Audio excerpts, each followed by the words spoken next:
నమస్తే వ్యూస్. యూకేలో మాస్టర్స్ చేయాలనుకుంటున్న వాళ్ళ కోసం ఈ వీడియోలో మనం ఇన్ డీటెయిల్ డిస్కస్ చేయబోతున్నాము. యూకేలో మాస్టర్స్ చేయాలనుకుంటే ఎలిజిబిలిటీ ఏంటి, ఏ పర్సంటేజెస్ ఉండాలి, అలాగే లోన్ అండ్ స్కాలర్షిప్స్ గురించి కూడా మనం పూర్తిగా డిస్కస్ చేయబోతున్నాం ఈ వీడియోలో. మనతో పాటు ఉన్నారు అక్రమ్ గారు ఫ్రమ్ వీసోర్స్. నమస్తే అండి. నమస్తే మేడం. సో ఇన్ డీటెయిల్ మనం డిస్కస్ చేద్దాము. చాలామందికి కొద్దిపాటి కన్ఫ్యూజన్ అయితే ఉంది. యూకేలో చదవాలనుకుంటే పర్సంటేజ్ ఎంత ఉండాలి, యూకే అనగానే చాలా కాస్ట్తో కూడుకున్నదై ఉంటుంది అనే ఒక అపోహ ఉంది.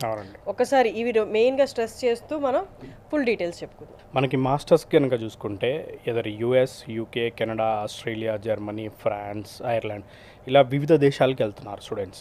సో వీటన్నిటిలో కనుక చూసుకుంటే మనకి బడ్జెట్ వైజ్ చూసుకున్నా, వీసా కండిషన్స్ చూసుకున్నా, part time opportunities, job opportunities and దాంతోపాటు పిఆర్ ఆప్షన్స్, సో వీటన్నిటిని క్రైటీరియాలో తీసుకుంటే UK is the best country. So budget కనుక చూసుకుంటే మనకి 10 to 15 lakh రూపీస్లో మాస్టర్స్ అనేది కంప్లీట్ చేసుకోవచ్చు.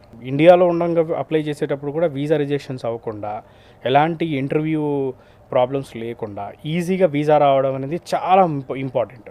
సో అందుకే యూకేకి వచ్చేసరికి ఏంటంటే ఎలాంటి ఇంటర్వ్యూస్ ఉండవు కాబట్టి వీసా అనేది 100% వస్తుంది. ఐఎల్స్ కానీ, టోఫెల్ కానీ, లేకపోతే మనకి జిఆర్ఈ లాంటి స్టాండర్డైజ్ ఎగ్జామ్స్ కానీ, డ్యూలింగో లాంటి ఇంగ్లీష్ ఎగ్జామ్స్ కానీ, ఎలాంటి ఎగ్జామ్స్ లేకుండా ఓన్లీ కేవలం వాళ్ళ ఇంటర్మీడియట్లో వచ్చిన ఇంగ్లీష్ మార్క్స్ బేస్గా, ఇంగ్లీష్లో ఇంటర్మీడియట్ ఇంగ్లీష్లో 65% అబవ్ ఉన్న ప్రతి స్టూడెంట్ కూడా ఎలిజిబులే. అండ్ ఇంటర్మీడియట్ ఇంగ్లీష్లో కనుక పర్సంటేజ్ తక్కువ వచ్చినప్పటికి కూడా మీడియం ఆఫ్ ఇన్స్ట్రక్షన్ బేస్గా అడ్మిషన్ అనేది చేయవచ్చు.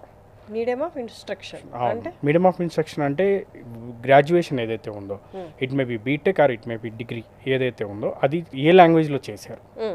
సో లాంగ్వేజ్ ఆఫ్ ఇన్స్ట్రక్షన్ అంటే నథింగ్ బట్ ఈక్వల్ టు ఏ లాంగ్వేజ్లో చదువుకున్నారు. సో దాదాపు మన ఆంధ్ర తెలంగాణలో చదివే స్టూడెంట్స్ అందరూ కూడా ఇంగ్లీష్ మీడియంలో చదివిన స్టూడెంట్సే ఉంటారు కాబట్టి so medium of instruction MOE బేస్గా అనేది మనం అడ్మిషన్ అనేది చేయవచ్చు. సో చాలామంది రిజెక్ట్ అయిన వాళ్ళు వీసోర్స్ని అప్రోచ్ అయితే మాస్టర్స్కి ఒక సులభదాయకమైన పద్ధతి అని చెప్పొచ్చా? వాళ్ళకి వీసా రిజెక్ట్ అయ్యే ఛాన్సెస్ తగ్గిపోయి వాళ్ళు వెళ్ళి మాస్టర్స్ చేసుకోవచ్చు త్రూ వీసోర్స్. మేడం వన్ థింగ్ ఏంటి అంటే యూకే విషయానికి వస్తే కనుక మాత్రం మాక్సిమం 100కి 100% వీసా గ్యారంటీ ఉంటుంది. అంటిల్ అన్లెస్ మనకి డాక్యుమెంటేషన్ అనేది ప్రాపర్గా చేయాలి. ఎడ్యుకేషన్ లోన్ కంపల్సరీ తీసుకోవాలి.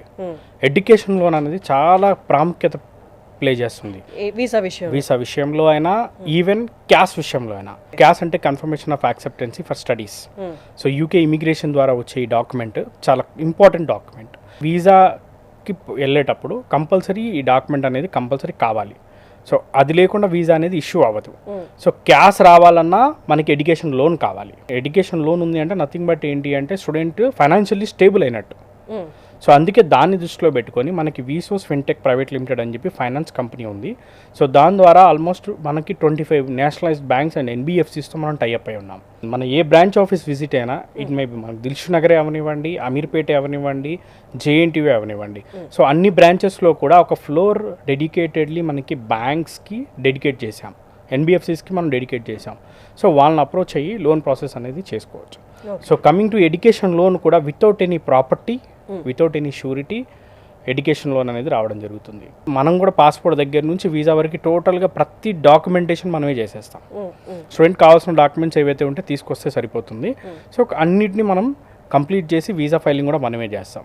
సో అందులో మనకి మెయిన్గా ఎప్పుడైతే వీళ్ళకి పాస్పోర్ట్, వాళ్ళ 10th, 12th, అదేవిధంగా వాళ్ళకి ఉన్న డిగ్రీ కానీ, బీటెక్ కానీ, సెమిస్టర్ మార్క్స్ షీట్స్ ఎప్పుడైతే తీసుకొచ్చి మనల్ని అప్రోచ్ అవుతారో, అప్రోచ్ అయిన తర్వాత మనం యూనివర్సిటీకి అడ్మిషన్ అప్లై చేసి మ్యాక్సిమం 1 to 2 డేస్లో మనం అడ్మిషన్ అనేది చేయడం జరుగుతుంది. ఎందుకంటే యూకేలో ఆల్మోస్ట్ దాదాపు 150+ యూనివర్సిటీస్ అండ్ ఇన్స్టిట్యూషన్స్తో మనకు టైఅప్ ఉంది. సో దాదాపు యూకేలో ఉన్న ప్రతి యూనివర్సిటీ మనం కొలాబరేట్ అయి ఉన్నాం. ఏ యూనివర్సిటీ కావాలన్నా, ఏ కోర్స్ కావాలన్నా కానీ మనం అడ్మిషన్ చేయవచ్చు. సో వీసా రావాలంటే ఖచ్చితంగా లోన్ తీసుకోవాలి. అదొకటి మీరు గుర్తుపెట్టుకోండి ఎవరైతే ట్రై చేస్తున్నారో. అండ్ ఇంకొకటి ఏంటంటే సొంతగా ట్రై చేసుకునే బదులు ఆల్రెడీ వందలాది వేల మందిని స్టూడెంట్స్ని పంపించిన వీసోర్స్ లాంటి ద్వారా వెళ్తే ఇంకొంచెం ఈజీ అవుతుంది process. And very important thing ఏంటి అంటే మా దగ్గర నుంచి వెళ్ళే ప్రతి స్టూడెంట్కి గ్యారెంటెడ్ స్కాలర్షిప్ ఉంటుంది. Okay. So maximum up to 6,000 pounds, అంటే అప్ టు 6 lakh రూపీస్ వరకు స్కాలర్షిప్ ఉంటుంది. 6 లక్షలు స్కాలర్షిప్ ద్వారా వచ్చేస్తుంది. అంటే డిపెండ్స్ అపాన్ యూనివర్సిటీ. Yeah. కొన్ని యూనివర్సిటీస్కి మనకి మాక్సిమం 15 lakhs అవుతుంది. సో అట్లాంటి యూనివర్సిటీస్కి ఒక 2,000 నుంచి 3,000 వరకు స్కాలర్షిప్ రావచ్చు. కొన్ని యూనివర్సిటీస్కి వచ్చేసరికి ఏంటంటే మనకి అరౌండ్ 20 lakhs అవుతుంది. సో అట్లాంటి కండిషన్లో ఒక 6 lakhs స్కాలర్షిప్ వస్తుంది, 5 lakhs స్కాలర్షిప్ వస్తుంది. డిపెండ్స్ అపాన్ యూనివర్సిటీ మీద డిపెండ్ చేస్తుంది. సో దాదాపు డెఫినెట్లీ గ్యారంటెడ్ స్కాలర్షిప్ 100% ప్రతి స్టూడెంట్కి మేము స్కాలర్షిప్ అప్లై చేయించి స్కాలర్షిప్ అనేది ప్రతి స్టూడెంట్కి మనం చేయించడం జరుగుతుంది. అంటే ఇప్పుడు ఇవన్నీ ప్రాసెస్ చేయడానికి కన్సల్టెన్సీ డబ్బులు తీసుకుంటుంది. మనం 0 ఛార్జ్ అండి యూకేకి. స్టూడెంట్ దగ్గర మనం ఛార్జెస్ తీసుకొని మళ్ళీ యూనివర్సిటీ దగ్గర కూడా మనం పేమెంట్ తీసుకున్నప్పుడు సో మనకి ఇద్దరి దగ్గర నుంచి తీసుకోవడం భావ్యం కాదనే ఉద్దేశంతో తీసుకుంటాం. ఇప్పుడు రైట్ నో ఒక స్టూడెంట్ బీటెక్ అయిన స్టూడెంట్స్ విత్ సర్టిఫికేట్స్ మీ దగ్గరికి వస్తే ఎన్ని రోజుల్లో అడ్మిషన్ ఇప్పించగలరు? అడ్మిషన్స్ ఓపెన్ ఉన్నాయా రైట్ నో యూకేలో? రైట్ నో ఇప్పుడు సెప్టెంబర్ ఇంటేక్ అడ్మిషన్స్ అవుతున్నాయి. డెడ్ లైన్ ఎప్పటి వరకు? డెడ్ లైన్ వచ్చేసరికి డిపెండ్స్ అపాన్ యూనివర్సిటీ. కొన్ని యూనివర్సిటీస్కి ఇట్ మేబీ 15 days, కొన్ని యూనివర్సిటీస్కి ఏంటంటే 1 monthలో క్లోజ్ అవుతాయి, కొన్ని యూనివర్సిటీస్కి అప్ టు మనకి ఆగస్ట్ ఎండింగ్ వరకు కూడా ఉంది. Depends upon university dead lines అనేవి ఉంటాయి. సో స్టూడెంట్కి మనకు డాక్యుమెంట్స్ అన్ని సబ్మిట్ చేసిన మాక్సిమం 24 to 48 hours అడ్మిషన్ అనేది రావడం జరుగుతుంది. 24 to 48 అంటే 2 రోజుల్లో 2-3 రోజుల్లో వాళ్ళు మొత్తం ప్రాసెస్ అయిపోతుంది. అవునా. అండ్ మోర్ ఎవర్ యూకేలో కనుక చూసుకుంటే మనకి కోర్స్ కూడా 2 years కోర్స్ సెలెక్ట్ చేసుకోవడం అనేది చాలా ఉత్తమం. చాలా మంది స్టూడెంట్స్కి ఐడియా లేక 1 year కోర్సెస్కి వెళ్తారు. 1 year కోర్సెస్కి వెళ్ళొచ్చు. ఇండియాలో ఒక 3 years 4 years ఎక్స్పీరియన్స్ ఉన్న వాళ్ళు 1 year కోర్సెస్కి వెళ్ళడం మంచిది.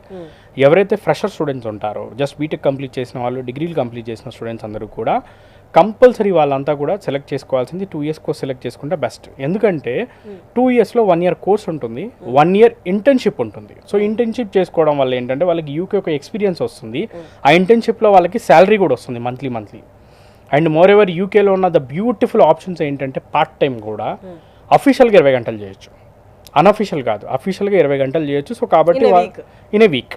సో లివింగ్ ఎక్స్పెన్సెస్ కూడా వాళ్ళే సొంతంగా సంపాదించుకోవచ్చు. సమ్మర్ బ్రేక్ కానీ వింటర్ బ్రేక్లో కానీ with the permission of university పర్మిషన్తో 40 hours per week అఫీషియల్గా జాబ్ చేసుకోవచ్చు ఫుల్ టైం లాగా. బేసిక్గా మాస్టర్స్ చేయాలనుకుంటే మన దగ్గర ఏం సేఫ్గా డబ్బులు ఉండాల్సిన అవసరం లేదు మేడం. ₹1 ఖర్చు పెట్టాల్సిన పని లేదు, పూర్తిగా లోన్ ద్వారానే అయిపోద్ది. Visa, insurance, flight ticket, accommodation, food expenses, college fees కానివ్వండి, అన్ని బేసికల్లీ కట్టే ఇనిషియల్ డిపాజిట్స్ ఎడ్యుకేషన్ లోన్ ద్వారానే పేమెంట్ చేస్తాం. సొంతంగా పాకెట్ నుంచి రూపాయి కూడా పెట్టాల్సిన పని లేదు, పూర్తిగా లోన్ ద్వారానే పేమెంట్ చేసుకుంటారు. అండ్ లోన్ రీపేమెంట్ కూడా ఎడ్యుకేషన్ అయిపోయిన తర్వాత 1 year టైం ఇస్తారు. So total course 2 years. అవునండి, కోర్స్ 2 years అనుకోండి. 2 years అయిన తర్వాత 1 year వాళ్ళకి గ్రేస్ పీరియడ్ ఇస్తారు. సో అంటే టోటల్ 3 years అయిపోయిన తర్వాత నుంచి రీపేమెంట్ స్టార్ట్ అవుతుంది. కోర్స్ కంప్లీట్ అయిన తర్వాత పిఆర్ కావాలి అనుకుంటే దానికి స్కోప్ ఏంటి, ఎలా అప్లై చేసుకోవాలి? మేడం యాక్చువల్గా మనకి యూకే చూసుకుంటే కనుక మాస్టర్స్ 2 years ఎడ్యుకేషన్ ఉంటుంది. సో మాస్టర్స్ 2 years ఎడ్యుకేషన్ అయిన తర్వాత ఎలాంటి హడల్స్ లేకుండా, ఎలాంటి రిస్ట్రిక్షన్స్ లేకుండా 2 years అనేది PSWP వస్తుంది. PSWP అంటే పోస్ట్ స్టడీ వర్క్ పర్మిట్. ఇది open post study work permit అనమాట. అంటే పర్టికులర్గా ఈ కోర్స్ చేసిన తర్వాత ఇదే జాబ్ చేయాలని కాకుండా స్టూడెంట్ ఇంట్రెస్ట్ని బట్టి ఏ జాబ్ చేసినా కానీ వాళ్ళు PSWP అనేది 2 years ఇవ్వడం జరుగుతుంది. సో 2 years PSWP ఉంటుంది. వన్స్ కంప్లీట్ అయిన తర్వాత PSWP స్టూడెంట్ కావాలి అనుకుంటే కనుక డైరెక్ట్గా Tier 2 వీసాకి అంటే ఎంప్లాయ్మెంట్ వీసాకి కన్వర్ట్ అవ్వచ్చు. సో వన్స్ ఎంప్లాయ్మెంట్ వీసాకి మారిన తర్వాత ఆ ఎంప్లాయ్మెంట్ వీసా మీద 5 years కనుక యూకేలో స్టే చేస్తే పిఆర్ అనేది రావడం జరుగుతుంది. సో పిఆర్ ఆప్షన్స్ కూడా వెరీ ఈజీ పిఆర్ ఆప్షన్స్ ఉన్న కంట్రీ మన UK. And coming to courses, A courses మన ఇండియన్ స్టూడెంట్స్ ఎక్కువ ఆప్ట్ చేసుకుంటున్నారు, ఏ కోర్సెస్కి ఎలిజిబుల్ ఉన్నారు? మెయిన్లీ ఏంటంటే బీటెక్ చేసిన వాళ్ళే కాకుండా డిగ్రీ కానీ, హోటల్ మేనేజ్మెంట్ కానీ, హెల్త్ అండ్ అలైడ్ ప్రోగ్రామ్స్ కానీ ఇవన్నీ చేసిన వాళ్ళందరికీ కూడా యూకేలో ఏంటంటే బ్రహ్మాండమైన ఆప్షన్స్ ఉన్నాయి. మేజర్లీ బీటెక్ కంప్యూటర్ సైన్స్లో చేసిన వాళ్ళందరికీ ఆర్టిఫిషియల్ ఇంటెలిజెన్స్, డేటా సైన్స్లో యూకేలో షార్టేజ్ ఉంది. వరల్డ్ వైడ్ మొత్తం కూడా షార్టేజ్ ఉంది ఈ కోర్సులకి. యూకేలో షార్టేజ్ ఉంది. అండ్ మోర్ ఎవర్ రీసెంట్గా వచ్చిన మన ఇమిగ్రేషన్ రూల్స్లో కనుక చూసుకుంటే టెంపరరీ షార్టేజ్ లిస్ట్లో కూడా ఆర్టిఫిషియల్ ఇంటెలిజెన్స్ సంబంధించిన గ్రాడ్యుయేట్స్ కానీ, లేకపోతే డేటా సైన్స్ చేసిన గ్రాడ్యుయేట్స్ కానీ వాళ్ళ రిక్వైర్మెంట్ కూడా ఉంది అని చెప్పి అందులో వాళ్ళు మెన్షన్ చేయడం జరిగింది. ఆ రోల్స్ని కూడా వాళ్ళు అక్కడ మెన్షన్ చేశారు. పర్టికులర్గా ఏఐ కానీ డేటా సైన్స్ తీసుకునే వాళ్ళకి యూకేలో బ్రహ్మాండమైన ఆప్షన్స్ ఉన్నాయి. అండ్ దాంతోపాటు మెకానికల్ అయినా, సివిల్ అయినా, ఈసీఈ కానివ్వండి, ట్రిపుల్ ఈ కానివ్వండి, అండ్ బీటెక్తో పాటు మనకి డిగ్రీ ఎంబీఏ కోర్సులకి అండ్ హోటల్ మేనేజ్మెంట్కి అండ్ అదేవిధంగా హెల్త్ అండ్ అలైడ్ ప్రోగ్రామ్స్ అన్నిటికి కూడా యూకేలో లాట్ ఆఫ్ ఆప్షన్స్ ఉన్నాయి అనమాట. ఎందుకంటే UK is not depends upon only single sector, UK is depends upon the multiple sector. And UK కనుక చూసుకుంటే మనకి కంట్రీస్ వైజ్ చూసుకున్న యూకే అనేది సెట్ ఆఫ్ 4 కంట్రీస్ అనమాట యాక్చువల్గా. ఇంగ్లాండ్ కానివ్వండి, Scotland, Wales, Northern Ireland. So వీటిలో మనకి లాడ్ ఆఫ్ ఆప్షన్స్ ఉంటాయి యూకేలో. ఓకే. సో అందుకే UK is one of the ఇప్పుడున్న కండిషన్స్లో యూకే అన్ని రకాలుగా one of the best option. The God father of AI Hinton గారు కూడా హీస్ ఫ్రమ్ యూకే. సో యూకేలో ఏఐకి సంబంధించిన రీసెర్చెస్ చాలా జరుగుతూ ఉంటాయి యూనివర్సిటీస్లో కానీ లేకపోతే కంపెనీస్లో కానీ. సో ఏఐకి, డేటా సైన్స్కి జాబ్ ఆప్షన్స్ అనేవి చాలా బ్రహ్మాండంగా ఉంటాయి. సో విన్నారు కదండి, మీరు యూకేలో మాస్టర్స్ చేయాలి అనుకుంటే నా దగ్గర డబ్బులు లేవనో లేకపోతే ఇంకొకటి అక్కడ తెలిసిన వాళ్ళు లేరనో ఎక్కడికి వెళ్ళి చదువుకోవాలన్న ఆందోళన ఏమీ మీకు అవసరం లేదు. వన్స్ ఒక్కసారి మీరు రీసోర్స్ని అప్రోచ్ అయితే మీ లోన్ ప్రాసెస్, లోన్లో ఎవ్రీథింగ్ ఈజ్ ఇంక్లూడెడ్. మీ జోబీ నుండి ₹1 పెట్టాల్సిన అవసరం లేదు. ₹1 లేకుండా మీరు యూకేకి వెళ్ళి మాస్టర్స్ కంప్లీట్ చేసుకొని రావచ్చు.